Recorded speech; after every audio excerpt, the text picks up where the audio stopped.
Anda telah mengunduh podcast yang dipaparkan oleh Pendeta Dr. Erastus Sabdono ini dari truth.id/voice. Selamat mendengarkan podcast ini. Shalom saudaraku, kebenaran hari ini, Senin 16 Mei 2022 berjudul Bukan Kualitas Rendah.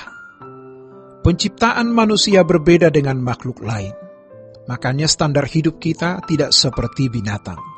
Kalau binatang, makan minum, besok mati, selesai. Hari ini hidup, besok mati, dikubur, selesai. Penciptaannya berbeda dengan manusia. Karena manusia waktu diciptakan, Allah menaruh nafasnya, meniup nismat haim ke dalam hidup. Dan manusia menjadi hidup, artinya makhluk yang memiliki kesadaran kekal. Maka tidak heran, kalau manusia menjalani hidupnya tanpa menghayati kekekalan, maka mereka memiliki kualitas hidup tidak jauh beda dengan binatang. Tentu manusia berakhlak, lebih santun, lebih beretika, dan manusia tentu berbudaya karena memiliki rasio.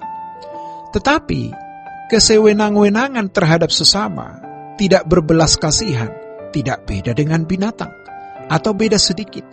Maka ada istilah homo homini lupus, manusia menjadi serigala bagi sesamanya. Ada binatang-binatang, kalau begitu disentuh, cakarnya keluar. Ada orang-orang yang seperti itu, tersinggung sedikit, mengeluarkan cakarnya. Cakarnya bukan ada di tangan, cakarnya berada di mulutnya. Jika tersinggung, bicaranya kasar. Tidak memedulikan perasaan orang lain. Ini tidak agung. Tetapi kalau manusia menghayati bahwa dirinya adalah makhluk kekal, maka dia pasti juga sadar bahwa ia harus berkualitas serupa dengan penciptanya. Karena penciptanya adalah Tuhan semesta alam yang sempurna, maka ia belajar untuk berakhlak sempurna. Di Matius pasal 5 ayat yang ke-48, Yesus berkata, kamu harus sempurna seperti Bapa di surga.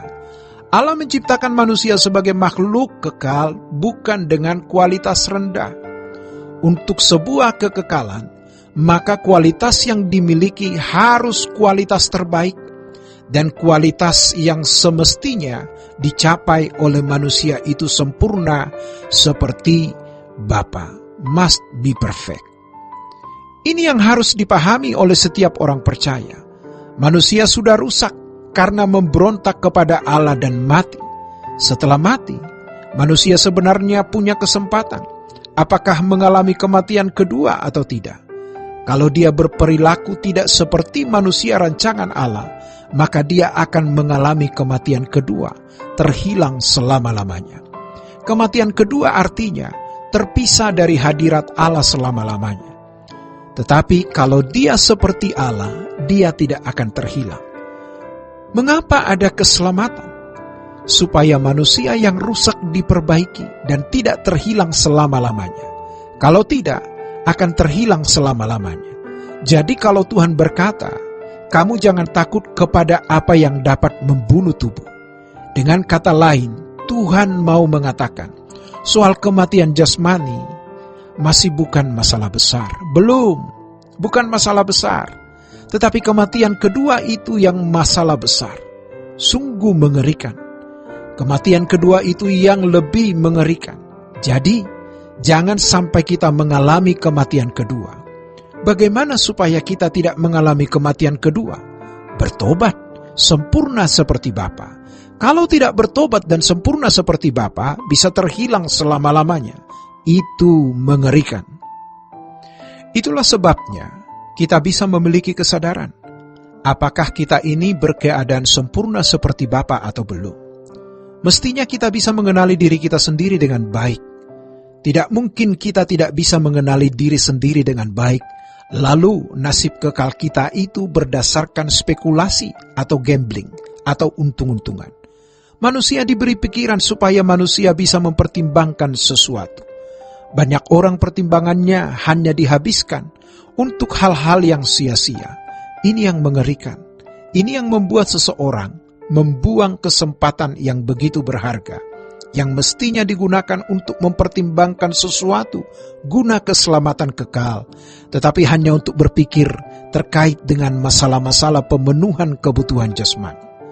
Kalau binatang, kecerdasannya hanya diarahkan untuk survive, bertahan, bagi pemenuhan kebutuhan jasmaninya.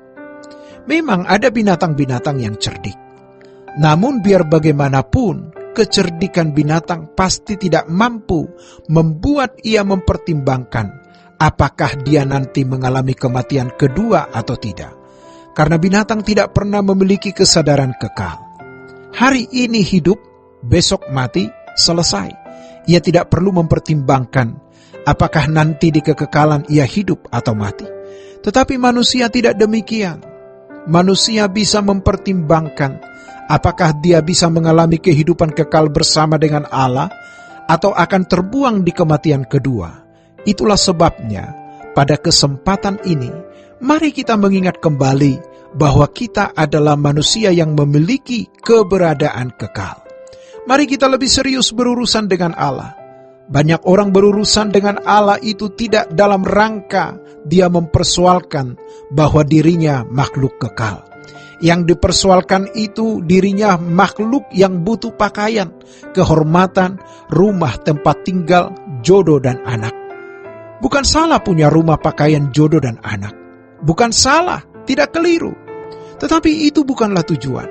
Seandainya seseorang diperkenan memiliki semua itu, maka semuanya juga hanya dimiliki sementara. Dan mestinya semua itu digunakan dalam rangka mau berurusan dengan Allah.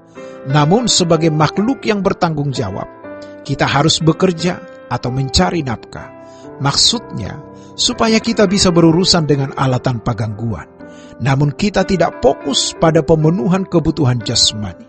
Firman Tuhan mengatakan, carilah dahulu kerajaan Allah dan kebenarannya, maka semuanya itu akan ditambahkan kepadamu.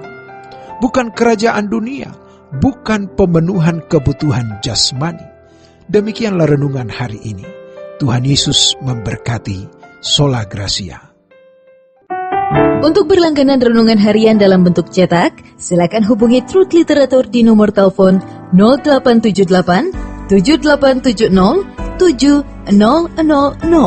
Untuk mendapatkan CD khotbah, MP3 renungan Truth, dan CD album lagu produksi Sola Gracia, Anda dapat menghubungi di hari dan jam kerja di nomor telepon 021 638 60953. Tuhan Yesus memberkati. Sola Gracia.